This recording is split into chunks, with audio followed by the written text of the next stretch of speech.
Yo, what's up, YouTube? It's your boy Phil, Unfiltered Media. I'm your host, coming at you once again with another unfiltered take. I'm not gonna waste y'all time. I'm just gonna get right to it. So y'all can already tell what we're gonna be talking about today, going off the title.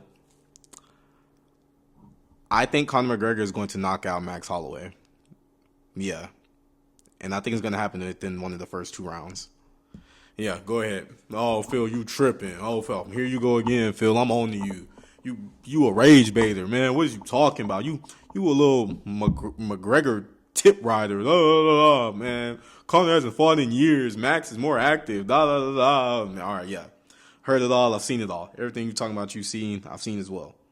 But there are reasons why I really believe this. And I think Vegas has this completely wrong as far as the betting odds with Max being so heavily favored. As far as styles, I think Max is probably the best possible matchup that Conor could have came back against after such a long layoff. Before I even get into the stylistic matchup or anything like that, I think I should already say the obvious. Conor already beat Max. I know this is early in Max's career. Max really hadn't developed into the legend that he is today. But let's not act like that fight doesn't mean anything. Let's also not forget that Conor freaking tore his ACL in that fight and still was able to resort to his grappling and defeated Max, threw him to the ground, ragdolled him like a little baby. And we all know Conor is not a freaking wrestler at all. So really think about that. This dude's known as one of the greatest strikers ever to grace the MMA, and he had to rely heavily on his wrestling to win. He beat the dude who's heavily favored to beat him on a torn ACL without even being able to fully showcase the tools that made everybody rock with McGregor the way they rocked with him. Now we're going to see an older, sure, but a healthier, more experienced, more motivated version of McGregor versus Max. That's exactly why I just can't dismiss the fact that Conor's a live dog in here, man. The second reason is, the weight class that they're fighting at, it favors Conor. Everyone's talking about age, inactivity, and weight. Everyone's talking about age and inactivity. Nobody wants to freaking talk about the weight that they're fighting at. They're fighting at 170. For the last couple years, we've all seen the footage of Conor.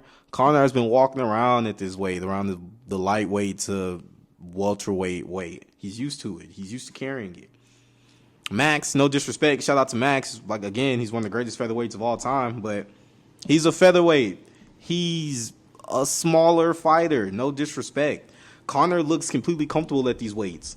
Max looks like, he can fight at that weight, but he doesn't look comfortable. And as we've been seeing lately, these guys need to start being a bit more careful when it comes to moving up in weight, trying to conquer all these multiple weight classes, because lately it's not worked out for them. We saw what just happened with Pereira when he tried to go out, got slept. We saw what just happened with Ilya when he just went up to Gaethje and got brutalized. Shout out Volk, rock with Volk. We saw it happen when he went up to Islam. Both times. Yeah, it's arguable he won the first one, but the second time, he got kicked in the head and concussed. Weight classes are there for a reason. Size matters. Pause, but it matters, especially in the fight game. Conor has fought at this weight before. He's trained at this weight. He's used to walking around at this weight. It's going to be an adjustment for Max. I think this is an advantage in Conor's corner that nobody wants to admit. Again, on top of that, like I said earlier, I kind of touched on it, Max is the perfect comeback opponent for McGregor. And this is probably my biggest point. Again, think about it. McGregor's been out since he destroyed his shin versus Poirier. His first fight back, we don't want to see McGregor have to worry about a guy who's going to try to wrestle him or grapple him or hold him to the ground for 25 minutes and, crotch grab and this and that. Hold him against the cage, hug him, bear hug, things of that nature. No.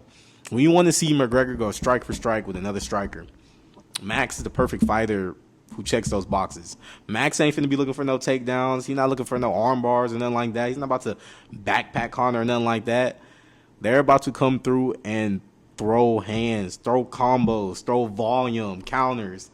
This has always been the kind of fight that Conor has always historically shown up and shown out in. Think of Conor has a resume. Yeah, Conor's been wilding out, this and that. But let's not forget, this dude's the champ.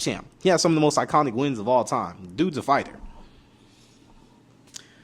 Last thing I'm saying on this, and I kind of spoke on this with my partner earlier today. This fight is just, it personally gives me vibes of McGregor versus Cerrone. Now, obviously, I'm not saying Max is Cowboy. Like, be for real. Max is a better fighter than Cowboy Cerrone. He's not in the stage that Cowboy Cerrone was in when McGregor fought him. But as far as the type of matchup it is, someone that Conor doesn't have to worry about being taken down, being controlled, grappling exchanges or anything like that, just worrying about striking. Bro, Conor smoked him in the first round. Another thing about that fight, that was that Conor fighting at a heavier weight than usual. He carried it well. He handled it well. Now, obviously, we weren't able to see how his stamina withheld up at that weight. We didn't have to because he finished his opponent so quickly. This is just more evidence and just something else that just feels eerily similar to what I believe we're about to see with Conor versus Max. Conor versus striker. A guy who's willing to exchange in the pocket, to throw him. Yo, if Max points to the ground with Conor and tells him to throw him like he did Gaethje, bro, he's going to sleep. No ifs, ands, or buts about it. Now, look, I'm not saying Conor's guaranteed to win. Hey, if Conor goes out there and gets smoked, I'll make a video eating my words. Like, I don't mind doing that at all. Max is definitely probably the safer pick. I mean, obviously there are factors that work in his favor. He has been active. There's no better experience than real ring experience in MMA, which is something that Conor's lacking. I'm obviously aware of that. But I think there are a lot of elements to this that line up to McGregor being able to get this done. And also, I think he's going to do it. I think he's going to knock him out. Like I said, would this really be the craziest thing in MMA that we've seen lately? I mean, we saw Strickland take Hamzat 0, dominate him. We saw Gaethje take Ilya's 0, dominated him. And they were massive, massive underdogs. I don't think McGregor's going to be as massive an underdog as him, but he's a massive underdog. I don't know, man. I think we're going to see something crazy that night.